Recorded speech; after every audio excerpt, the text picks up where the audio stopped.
nama saya Cynthia Amanda. Di sini saya akan membahas tentang salah satu materi yang saya dapatkan pada semester ini, yaitu Technopreneurship.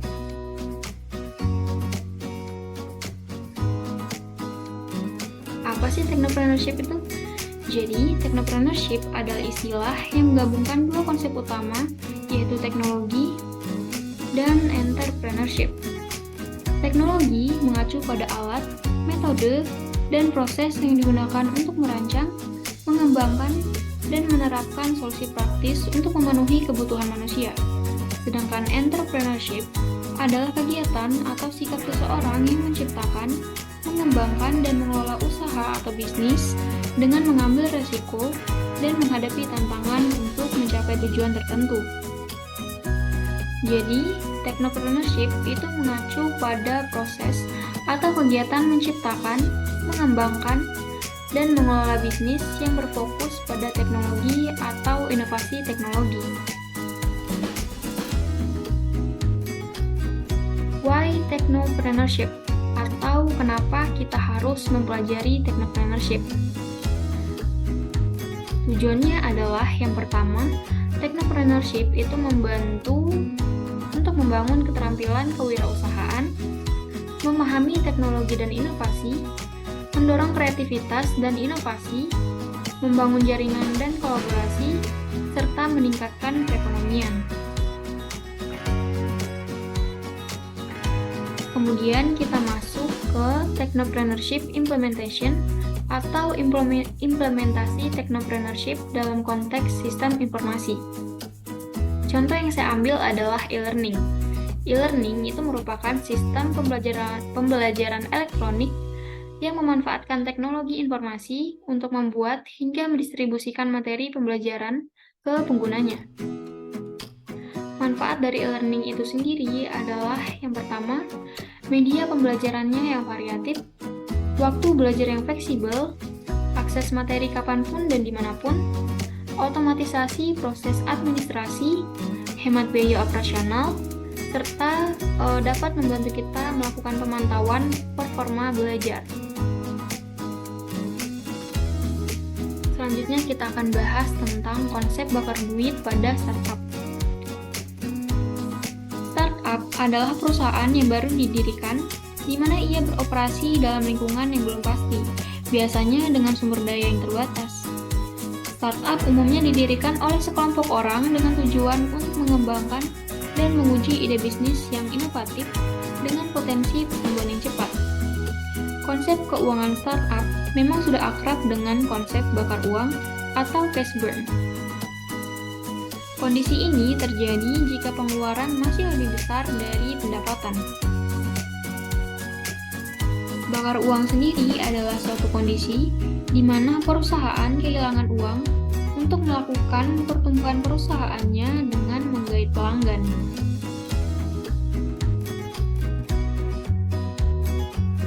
Berapa lamanya kondisi ini memang tidak dapat dipastikan.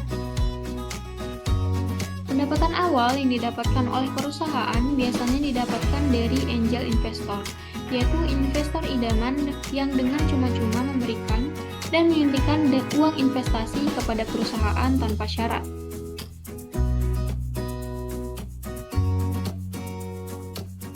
Umumnya, pendiri startup berangkat hanya dengan ide atau modal bisnis. Untuk mengetes apakah ide, modal bisnis, dan produk atau layanan tersebut dapat diterima masyarakat atau produk market fit, para pendiri startup membutuhkan usaha untuk menarik konsumen dengan menggencarkan promosi besar-besaran. Saat melakukan kegiatan promosi agar dapat dilirik konsumen, tentunya akan menghabiskan uang dalam jumlah yang banyak. Uang tersebut dari mana? Mungkin dana dari kantong pendiri startup sendiri belum mencukupi hingga mereka melakukan penetrasi di depan investor untuk mendapatkan pendanaan. Putaran pendanaan startup atau funding dari investor berkali-kali hingga ratusan dolar membuat perusahaan startup dapat mengembangkan model bisnisnya dan melakukan promosi. Kemudian manfaat atau tujuan dari dilakukannya cash burn adalah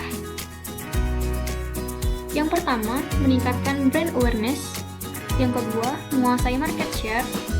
Yang ketiga, customer loyalty. Yang keempat, keunggulan kompetitif. Dan yang terakhir adalah pertumbuhan dan skalabilitas. Oke, selanjutnya kita masuk ke marketing mix. Apa sih marketing mix itu? Marketing mix adalah konsep yang menggambarkan elemen-elemen pemasaran yang digunakan perusahaan untuk menjual produk atau layanan mereka. Konsep marketing mix ini terdiri dari 4 elemen utama atau yang biasa disebut 4P. Yang pertama adalah produk. Produk mencakup barang atau jasa yang ditawarkan oleh perusahaan kepada pelanggan. Di sini, perusahaan harus bisa menciptakan produk yang berkualitas, menarik, dan mempunyai ciri khas tersendiri. Yang kedua adalah price. Penetapan harga produk atau jasa yang ditawarkan perusahaan dengan mempertimbangkan biaya produksi, kualitas, permintaan pasar, dan juga harga saing. Kemudian yang selanjutnya adalah place. Place adalah lokasi dan saluran distribusi. Perusahaan harus memutuskan akan membuka toko secara offline, online, atau kombinasi dari keduanya. Yang terakhir adalah promosi. Promosi adalah aktivitas pemasaran untuk mempromosikan barang dan jasa. Promosi mencakup iklan, promosi penjualan, pemasaran langsung, dan lain-lain. Tujuan dari marketing mix itu sendiri akan kita bahas di sini. Tanpa strategi pemasaran yang matang dan tepat sasaran, sebuah produk akan susah laku, bahkan jika kualitas produk tersebut sudah sangat bagus. Masing-masing orang kerap kali membeli produk bukan hanya karena bagus, tetapi karena merasa fungsi dari produk tersebut sesuai dengan yang mereka butuhkan. Oleh karena itu, merumuskan target market adalah sesuatu yang sangat penting. Produk kita dapat sampai pada target pelanggan yang sesuai merupakan langkah awal untuk menentukan strategi pemasaran berikutnya. Nah, pada kondisi tersebutlah marketing mix berperan. Tujuan marketing mix yang utama yaitu untuk membantu pelaku bisnis dalam mengkaji dan merumuskan strategi pemasaran yang efisien dan tepat sasaran. Selain itu, fungsi dari marketing mix adalah membantu dalam merumuskan analisis anggaran biaya perusahaan, merumuskan pembagian sumber daya perusahaan agar berperan optimal dalam menyukseskan campaign marketing, membantu dalam memahami consumer behavior, serta menyederhanakan campaign marketing agar tidak over budget dan lebih efektif. Selanjutnya, kita masuk ke implementasi dari marketing mix. Misal, kita mempunyai produk dan produk yang akan kita jual ini adalah sebuah tas. Produk yang kita jual itu harus menarik, memiliki variasi merek, model, dan harga yang beragam untuk memenuhi kebutuhan pelanggan.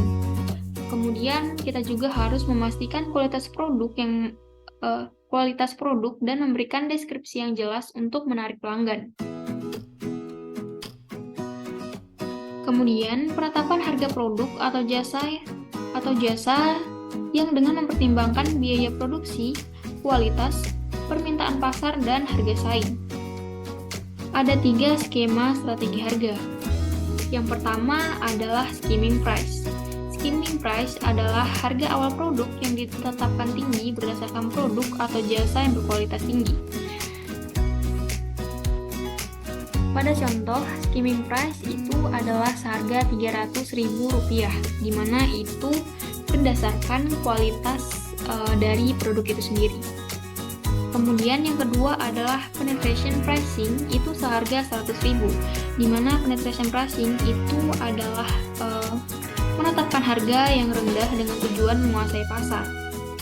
Kemudian yang terakhir, status quo pricing, itu seharga Rp120.000, namun untuk status quo pricing ini tidak selalu lebih mahal atau lebih murah, karena penetration pricing itu menetapkan harga dengan tujuan untuk menguasai pasar.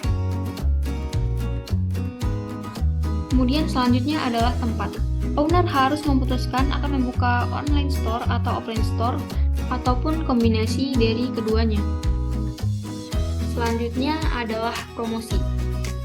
Promosi yang dilakukan itu mencakup iklan.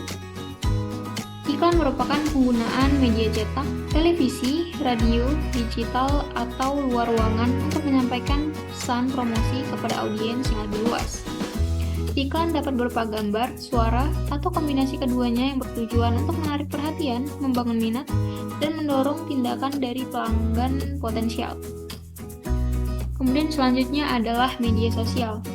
Menggunakan platform media sosial seperti Facebook, Instagram, dan Twitter untuk berinteraksi dengan pelanggan, mempromosikan produk atau layanan, dan membangun komunitas pengikut. Kegiatan media sosial bertujuan untuk memperluas jangkauan merek, mendorong interaksi, dan membangun hubungan yang lebih mendalam dengan pelanggan. Selanjutnya adalah promosi penjualan.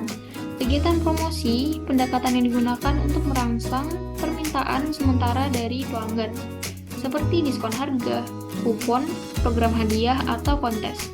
Promosi penjualan bertujuan untuk meningkatkan daya tarik produk atau layanan dalam jangka pendek dan mendorong pembelian segera. Kemudian yang terakhir adalah penjualan langsung. Penjualan langsung melibatkan interaksi langsung antara perusahaan dan calon pelanggan baik melalui penjualan tatap muka, panggilan telepon, atau presentasi langsung. Kegiatan penjualan ini bertujuan untuk menjelaskan manfaat produk, memberikan informasi lebih lanjut, dan mempengaruhi proses pembelian. Selanjutnya kita masuk ke business plan. Business plan itu adalah dokumen tertulis yang menggambarkan rencana bisnis suatu perusahaan. Dokumen ini berisi gambaran menyeluruh tentang visi misi, tujuan, strategi, dan langkah-langkah operasional yang akan diambil oleh perusahaan untuk mencapai kesuksesan bisnis. Business plan juga berfungsi sebagai panduan strategis bagi pemilik bisnis, calon investor, dan mitra bisnis untuk memahami potensi dan prospek bisnis yang dimiliki perusahaan. 4 kerangka business plan. Yang pertama adalah keuangan. Kerangka keuangan mencakup semua aspek keuangan perusahaan. Ini termasuk proyeksi pendapatan, biaya operasional, arus kas, dan analisis keuangan seperti rasio profitabilitas, likuiditas, dan solvabilitas. Kerangka ini juga mencakup sumber pendanaan yang diperlukan untuk memulai atau mengembangkan bisnis serta rencana penggunaan dana tersebut. Yang selanjutnya adalah konsep bisnis. Kerangka konsep bisnis itu merangkum visi misi dan tujuan bisnis perusahaan. Ini mencakup analisis pasar untuk memahami segmentasi pasar, tren pasar, dan kebutuhan pelanggan. Kerangka ini juga menjelaskan produk atau layanan yang ditawarkan, keunggulan kompetitif yang membedakan perusahaan dari pesaing, serta strategi pengembangan produk atau layanan. Yang selanjutnya adalah operasional. Kerangka operasional menjelaskan bagaimana perusahaan akan beroperasi dalam hal sumber daya manusia, rantai pasokan, produksi, logistik, dan infrastruktur. Ini mencakup struktur organisasi, peran dan tanggung jawab karyawan, proses produksi atau penyediaan layanan, serta perencanaan pengelolaan stok, pengiriman, dan manajemen risiko operasional. Kemudian yang terakhir adalah marketing. Kerangka marketing merangkum strategi pemasaran perusahaan untuk mencapai target pasar dan tujuan penjualan. Ini mencakup segmentasi pasar, penjelasan tentang saluran distribusi yang akan digunakan, rencana promosi dan iklan, strategi branding, serta analisis pesaing. Kerangka ini juga mencakup penargetan pelanggan dan langkah-langkah untuk membangun hubungan jangka panjang dengan pelanggan. Selanjutnya adalah manfaat dari business plan itu sendiri. Yang pertama adalah membantu pengambilan keputusan. Jadi saat kita mulai suatu bisnis, tentunya akan ada banyak tantangan yang mungkin akan dihadapi. Misalnya mengembangkan produk baru, merekrut tenaga kerja, masalah finansial, dan lainnya. Hal tersebut diperlukan pengambilan keputusan yang tepat. Maka dari itu, salah satu manfaat dari business plan adalah dapat membantu kita dalam mengambil keputusan. Yang kedua adalah mengatur sistem keuangan. Selain itu, business plan juga dapat membantu kita dalam merencanakan sistem keuangan perusahaan yang baik. Tujuannya agar ke depannya kita terhindar dari kesalahan dalam penyusunan keuangan dan kerugian. Yang terakhir adalah mendapatkan investor. Manfaat yang paling penting dari bisnis plan adalah membantu kita untuk mendapatkan investor lebih banyak. Hal itu sangat penting bagi pertumbuhan bisnis kita, apalagi bisnis yang baru dirintis memerlukan dukungan dari para investor agar bisnis yang kita dirikan itu semakin sukses. Yang terakhir adalah 1 semester belajar technopreneurship. Apa sih yang saya dapatkan? Yang pertama adalah kewirausahaan. Di sini saya mempelajari konsep dan prinsip dasar technopreneurship yang menggabungkan elemen kewirausahaan dengan teknologi.